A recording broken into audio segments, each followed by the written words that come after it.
Did you know that there is a shark that can actually walk? Well, I'm going to tell you some facts about it. That is none other than the epaulet shark, which is found off the coast of Australia and New Guinea. They're long-tailed carpet sharks that are nocturnal and spend a lot of their times in tide pools and around coral reefs. The craziest things about this is, like a lot of other animals that hang out in tide pods or coral reefs, they've adapted to be able to survive when the tide rolls back out and they're left stranded with no water. With little oxygen supply, these little creatures can survive multiple hours without any water. Let's get to the walking part. These things use their paired fins to push while they wiggle along the floor, and it makes them look like they're walking.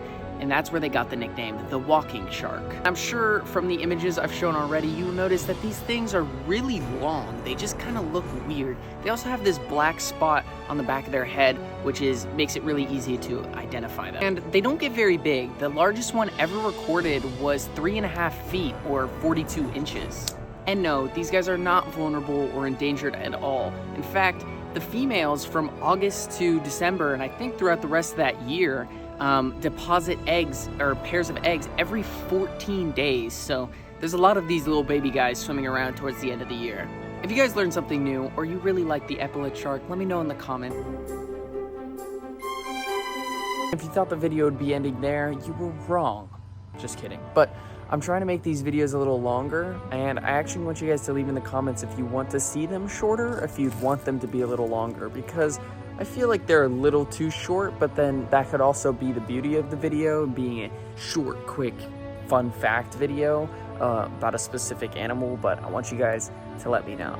Anyways, we'll be continuing the facts. Since these guys like hanging out in warmer, shallow water, like coral reefs or tide pools, they find themselves feeding on a lot of smaller fish. I mean, these guys are no picky eaters. They actually eat a lot of invertebrates or bony crabs or fish or whatever they can find. They're really bottom feeders, and they kind of just scan the surface of the floor, of the ocean floor, and whatever they can get their mouth on, they eat. Now, unlike most sharks, a lot of sharks, what they do is they eat their food and swallow it whole entirely. And if they can't do that, then they bite it into smaller but still pretty big chunks and swallow those whole.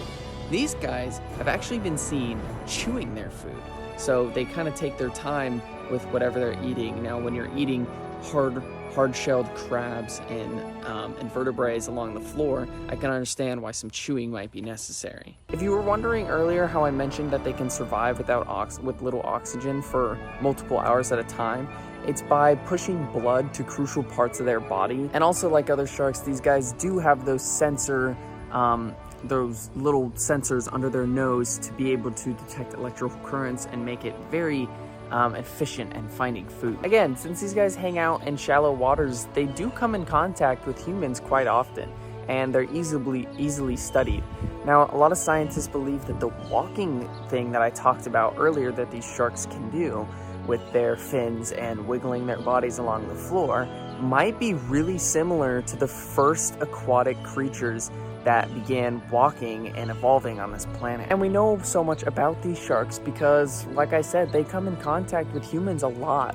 They actually just hang out around coral reefs. They're found pretty commonly under coral heads and things, to the point where humans actually see them a lot. And I also mentioned earlier that they're not anywhere near endangered, so there's a lot of them out there. You might see one if you're swimming around a coral reef somewhere in Australia or New Guinea, especially the Great Barrier Reef.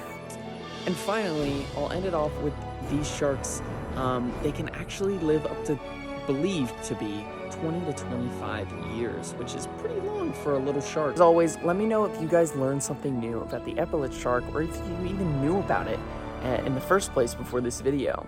I hope you guys enjoyed. Don't forget to leave a like and subscribe. Let me know down in the comments what you guys would like to see more, and also don't forget to add if you'd like these videos to be longer or shorter, because I'm fine with either, and it really comes down to what you guys want. So yeah, I hope you all have a wonderful day. I will see you guys in the next video. Thank you all so much for watching. Bye bye.